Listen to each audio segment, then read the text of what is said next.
Mexico, the land of lively people, jaw-dropping oceans, cenotes, magnificent ruins from ancient civilizations, and some of the best, damn incredible food in the whole world. Whenever I got asked what my favorite place in Mexico was, to me there were just too many really cool places to possibly pick one from. That was what I thought, until a few months ago. During my 10th and longest backpacking trip to Mexico yet, I came across the magical San Cristobal de Las Casas, which became my favorite place in all of Mexico. But while everyone who's been to this town can't get enough of it, people who haven't been there often don't even know what it is. Which brings me to why I'm making this video. One, to hopefully give this town a little more of the recognition that it deeply deserves. And two, to give you what you need to start exploring this place the right way. This is San Cristobal. So I'm like a monkey stand right now.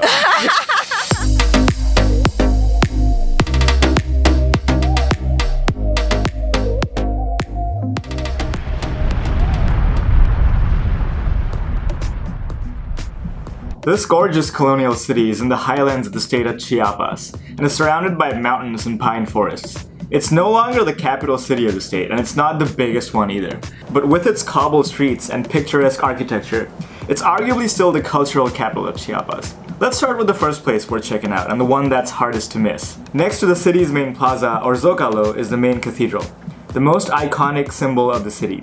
Built in the 16th century, and then renovated again in the 18th century, it's influenced by Baroque and Moorish architecture, and also has indigenous influences. The yellow facade is prettiest around sunset time, and if you're lucky like me, you might get to see these birds putting on a show at that time.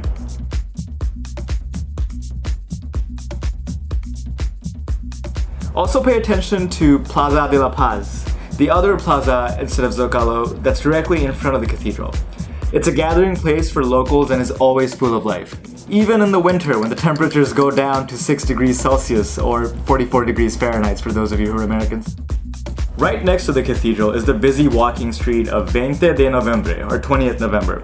It's one of the busier streets in town, and you'll see lots of locals and visitors walking under the colorful string flags.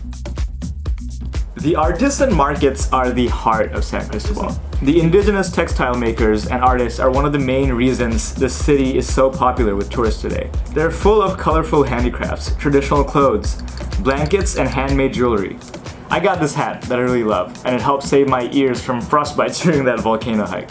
One item to especially look out for is amber, a gem that's highly valued by indigenous people and believed by a lot of people to have mystical powers. Outside one of San Cristobal's most beautiful churches, the Iglesia de Santo Domingo, is a daily artisan market that sells stuff from all over the region. Keep in mind that San Cristobal is one of the more deeply rooted indigenous areas in Mexico, which is why locals have preserved many pre-colonization customs from the region. As my friend, Carlos, a proud resident and ambassador of the town put it, people here are not dressing up in costumes to earn money from tourists like people do in Cancun. This is the real deal. What you see here are the remnants of the great Mayan civilization in this part of the world. Now back to the yellow church I mentioned a minute ago. Iglesia de Santo Domingo is a former Dominican monastery and was built late in the 16th century. One of the most important Baroque architecture works in the region. Its facade is considered as one of the most rich representation of the colonial Baroque style in all of Latin America, and not just in Mexico. Pay close attention to the facade and you'll see mermaids and indigenous angels in there. Staying on the topic of churches, just a 5-minute walk away, there's also the Iglesia del Cerrillo, which dates back from the 17th century. The architecture here is a little bit different from the other churches because of the constant modifications that it had to go through over the years, and because of earthquakes and a bunch of other things. The plaza outside is an absolute goldmine for sunset photos. We found some kids playing with firecrackers when we were there. Now for all of you coffee lovers, make sure you check out this place called Kukulpan. You can get coffee that is coming in directly from Mayan reservations, which can be a little bit tricky to find over here. So while you're going around, I would also recommend taking a moment to take in the street graffiti of the town. San Cristobal is especially noted for graffiti with some heavy indigenous influences. By the way, please practice common sense safety in the city in general, and especially in this area. This is not the place to be walking around at night by yourself with an expensive camera. Now let's talk about posh. Posh is a liquor usually used for ceremonial purposes by the Mayans of Mexico and of Central America. It's made of corn, sugar cane, and wheat. Besides for its religious significance, it's also somewhat of a popular alcoholic drink in Chiapas. So I tried a posh tasting ceremony in this place called La Espirituosa. The Tzotzi language means thank you. So you can make a wish, put a good intention in it, something which comes from your heart, guys. This is based on their culture. If they're drinking the posh in a ceremony, they're also saying Colaval, they're saying thank you to their beliefs. So here we're doing the same. And let's say all together Colaval so we can toast together and try the rest of the posh. Colaval. We tried 3 types of posh.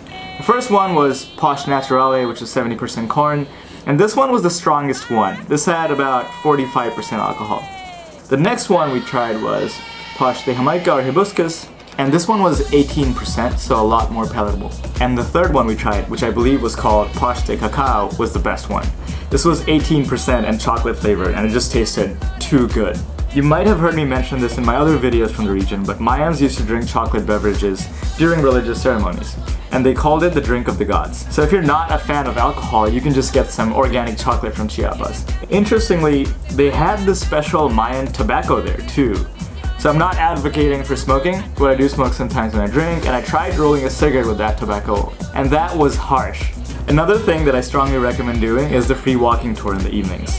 If you didn't know, the region of Chiapas has been embroiled in this conflict for the last couple of decades between certain federal branches of the government and this indigenous guerrilla forces called the Zapatista, who believe they're being oppressed by the government. Tensions aren't nearly as high right now as they were during the Zapatista uprising of 1994, but it's hard to really understand the region or its people without understanding the reasons behind this conflict and how it's affected regular folks for the last couple of decades. I would recommend reading books on it. But if you're short on time, the free walking tour every evening is a good place to get an introduction. Although it's always important to fact check claims made by any individual, because of course people have their own biases when they tell a story. If you're not sold, the walking tour also comes with the goodest of dogs called Fido, and you can play with him the whole way and pick him up.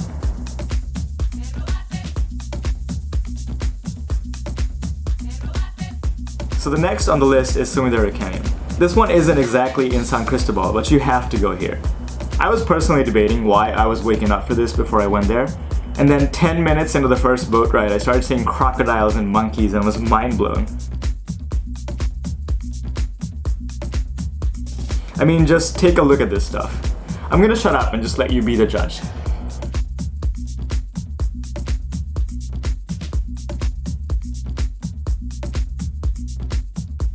This little moment that I captured right here was probably one of the coolest things I've ever seen in Mexico. And there are a lot of really cool things that I've seen in Mexico, so the bar for that is pretty damn high. So that's all I have for San Cristobal for you guys. As usual, if you have any questions, please leave them in the comments and I'll get back to you as soon as I can. Catch you guys next time from Honduras.